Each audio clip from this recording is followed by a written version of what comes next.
My daughter and I were banned from my sister-in-law's wedding for not being elite. But at Christmas, I made one move that crushed their entire image. You don't belong with us. I'll never forget the way my daughter looked at me after I ended the call. Her wide, confused eyes scanned my face, trying to understand something I couldn't bring myself to say out loud. "What is it, Dad?" she asked, voice soft like a question she already knew the answer to. I swallowed hard. "Your Aunt Layla said the wedding is for a very specific type of guest. Only elites. We weren't invited." She blinked once. "But aren't we family?" He nodded. "We are. Just not the right kind of family, apparently." My daughter Ava had just turned 15. Smart, quick-witted, already grappling with high school cliques and the cruel social ladder that came with them.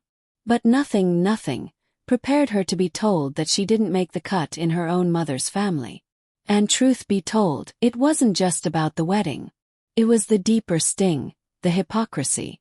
I had been married to Marissa for nearly 2 decades. Worked 2 jobs when she was in nursing school. Paid off her parents' second mortgage when foreclosure loomed.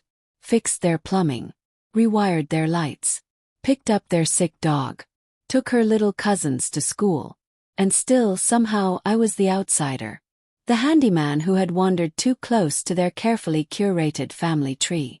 And now Ava, who used to hand-make Christmas cards for each one of them, was being discarded like she was an eyesore, something to be hidden from their Instagram-perfect event. But the final cut. My wife sided with them.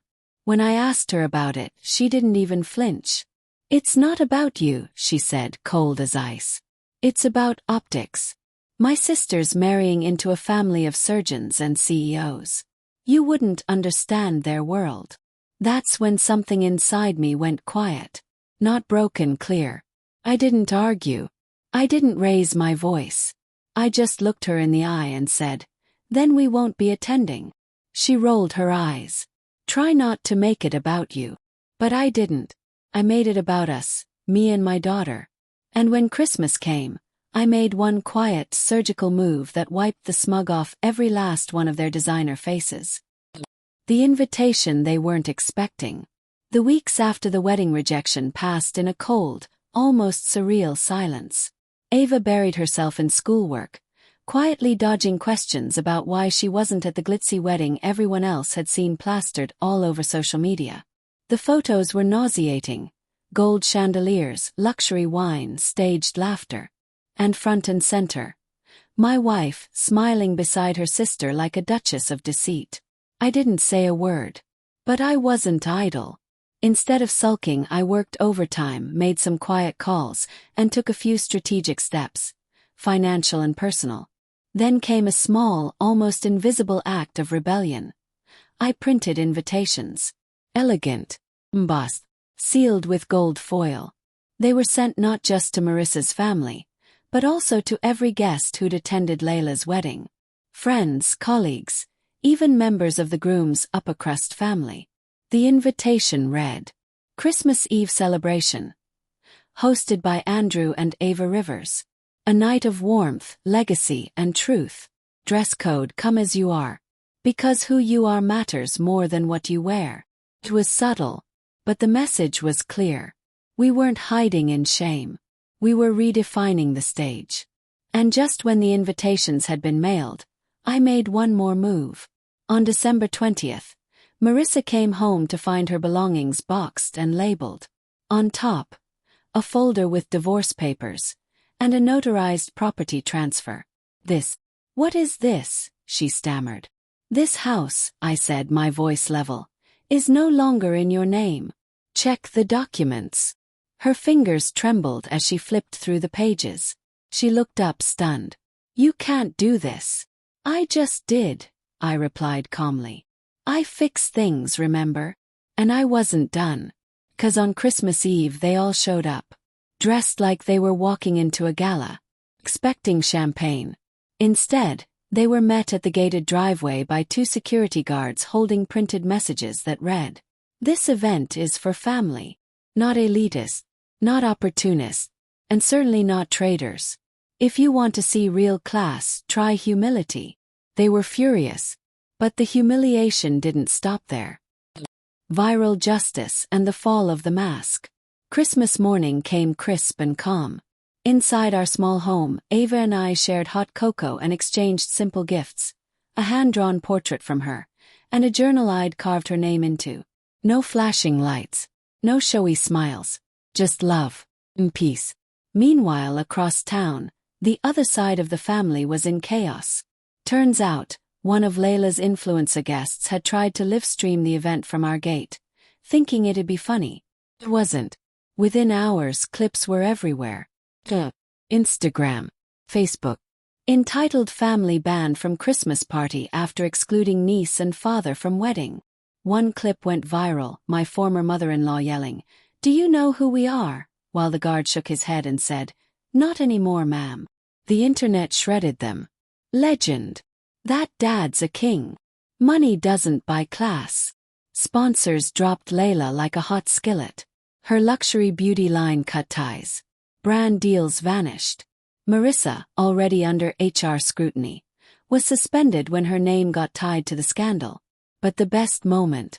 After the holidays, Ava returned to school and was greeted like a queen. Even the principal had seen the video. One teacher, a blogger, wrote a viral article titled, "The Plumber Who Taught a Family of Elites What Class Really Means," shared 200,000 plus times. Then I got the call. From him. Marissa's father. Andrew /. "We owe you and Ava an apology." I stayed silent. Then he said, "Please help us fix this. We're losing everything." I answered, "You already threw out the one man who could." Then I hung up.